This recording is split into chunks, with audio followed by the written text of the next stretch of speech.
Welcome to another episode of iPrint 3D. Today's episode is sponsored by Tango from Voxeldance. Tango is a slicer software that helps beginners and experts alike to navigate the world of 3D printing. With built-in preset parameters and presets that actually work, even beginners can start to print with just one click. Check it out today at voxeldance.com/tango or see the link in our video's description. Today's episode, we're going to show you how to use Tango to repair your 3D files. But in order to do that, we need to go ahead and import a 3D file, right? Yeah. Well, unlike a lot of slicers, well, I shouldn't say a lot of slicers, this slicer warns you when there's a problem with your file.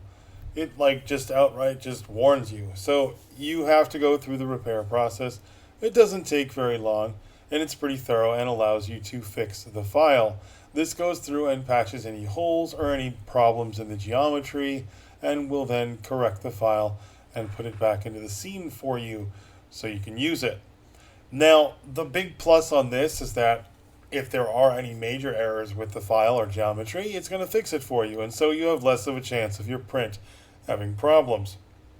Now, this isn't the only reason you want to repair a file. Sometimes in general the file could just have massive errors on the inside, which creates either an air pocket or a resin pocket or both, and you also have problems with that.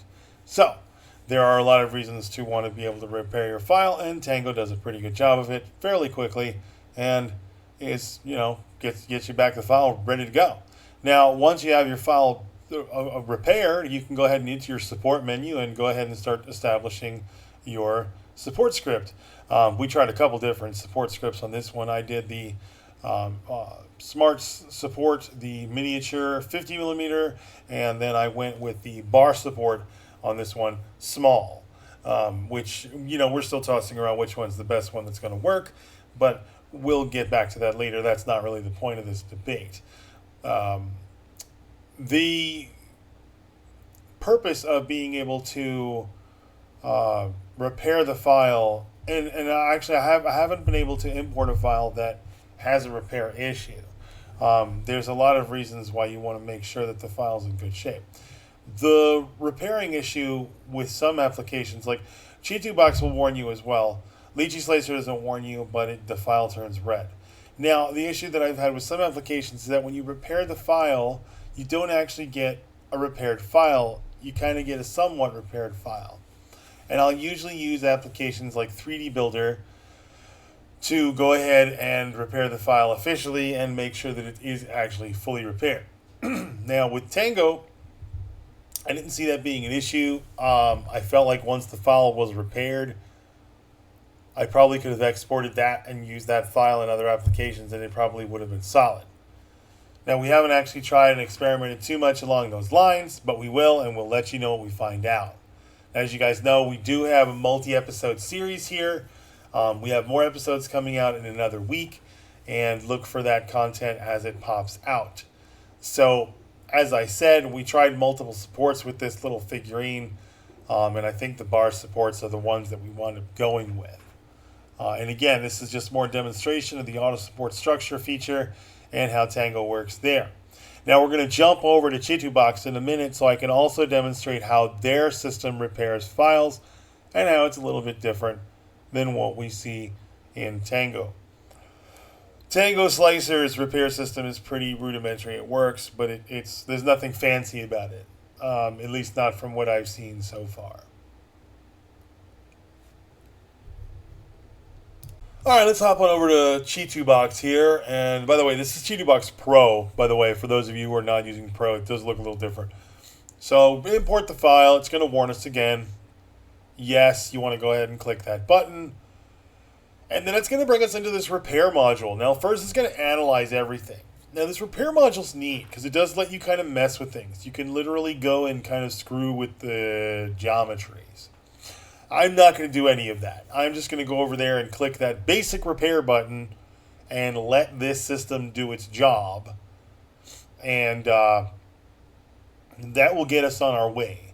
I'll show you exactly how that's going to work. So if you click on the basic repair on the right side, that will go ahead and initiate the repair function.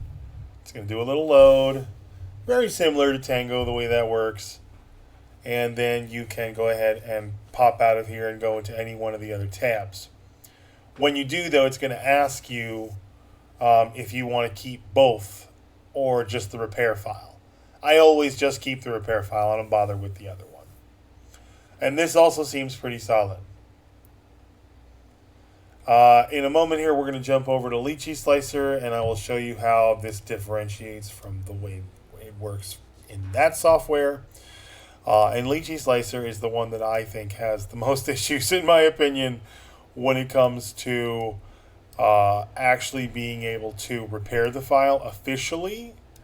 And I don't know, it just doesn't work all the time. Like, you'll repair the file, and then you'll come back into the software later and it's like the file's not repaired, and then the software tells you it's not repairable. Now, there was a couple bugs they did address, and actually they did fix some of those issues, but on occasion I still have that problem. So I will always take the files into 3D Builder or something like it, and I will go ahead and do the repair in that, because I know that that is 100% going to work 99.9% of the time. And I prefer to do it that way. I think it works pretty well. So onto the LiSlicer comparison, and we'll show you how that works. So in LiSlicer, again, we're going to import a file, and this is just the same mini, just for example's sake. And we'll go ahead and take a look. It takes a minute here, and it's going to show up. It'll be red. In LiSlicer, that's how it tells you it's broken. They're like, hey, it's red. Red means caution. Repair the file. You get a little warning. You can read the text there, and you click repair. Usually, this is successful, and it will repair the holes as long as the geometry is pretty sound. If it's bad or weird or wonky geometry, you might not be able to get this. So this is why I tell people sometimes hop on over to Microsoft 3D Builder and give that a shot, because in some cases where this will miss the mark, you will be able to get the repair done with the other software.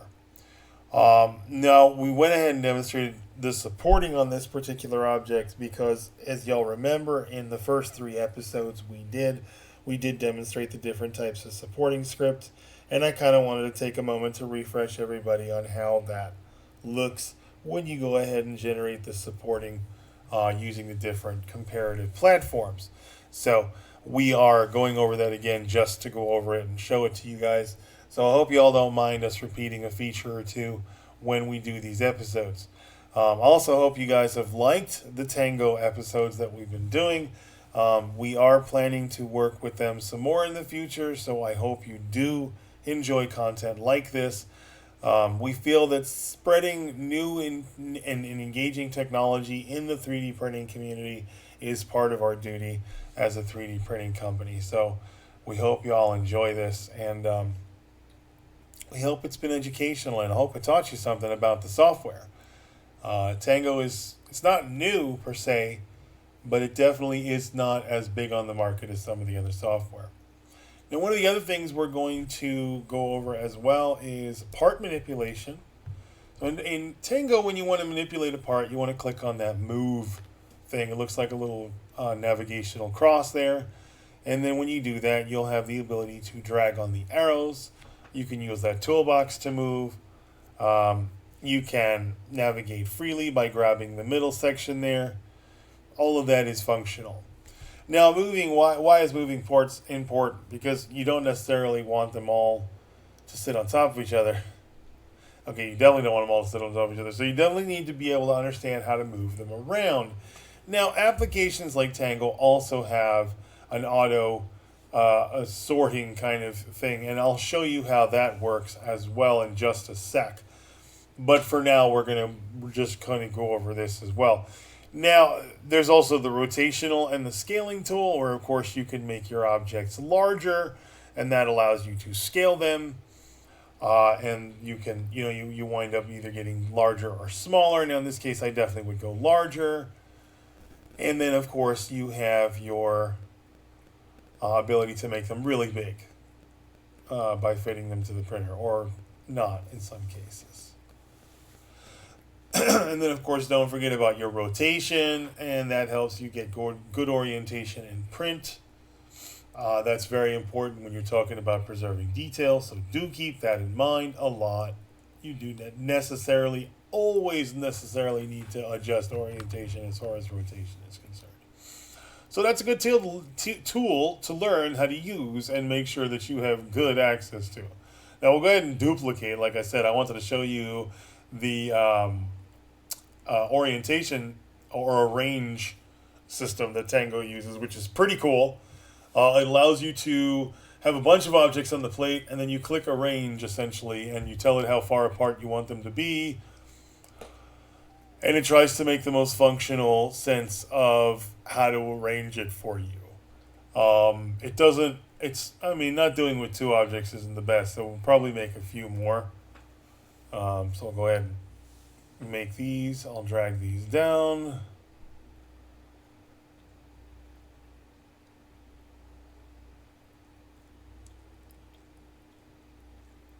And then we'll go ahead and duplicate those again. And then we'll go ahead and move those. And we'll arrange them. I'll show you what I mean. Now it's going to try and stack them around each other. There we go. And now you can take that whole mass of models and you can just kind of move it to a location you want. Anyway, guys, that is it for this episode. See you all next time. Thanks so much for watching. See you all soon.